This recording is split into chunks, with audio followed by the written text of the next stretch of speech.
J'ai voulu développer trois projets qui sont le premier, le réaménagement de la Tour Eiffel, non seulement parce que c'est un projet extrêmement complexe à mettre en œuvre avec une grande technicité, mais aussi parce que ce travail sur le numérique a été poussé très loin pour la réalisation de la façade en verre, qui est courbe et oblique. Un autre projet qui est le Centre Bourse à Marseille, qui développe un système mathématique qui s'appelle la discrétisation, qui est à mon avis une chose très intéressante sur l'architecture, puisqu'on peut faire des formes très complexes à partir d'une décomposition d'éléments simples à réaliser simplement.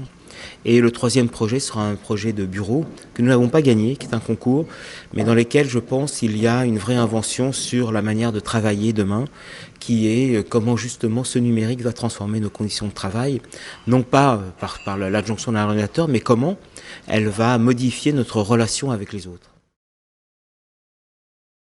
Je ne travaille que sur l'hypercontextualité, mais pas au niveau formel, mais au niveau symbolique. C'est-à-dire que je pense qu'effectivement tous les bâtiments doivent apporter quelque chose à la ville. C'est-à-dire que c'est le minimum, c'est qu'un bâtiment apporte quelque chose à la ville. Ainsi, j'essaye de trouver ce qui est dans le lieu où il va s'inscrire. Vous savez, l'architecture est immobile et tant mieux. C'est-à-dire que là où elle va s'inscrire, elle va être unique. Elle ne peut pas s'inscrire ailleurs. Donc je cherche ce que j'appelle la part manquante, c'est-à-dire quelque chose qui fera que ce lieu sera vraiment différent lorsque le bâtiment aura été construit, lorsqu'il aura été pensé là, uniquement pour là. Et vous savez, le symbolique reste et les formes passent.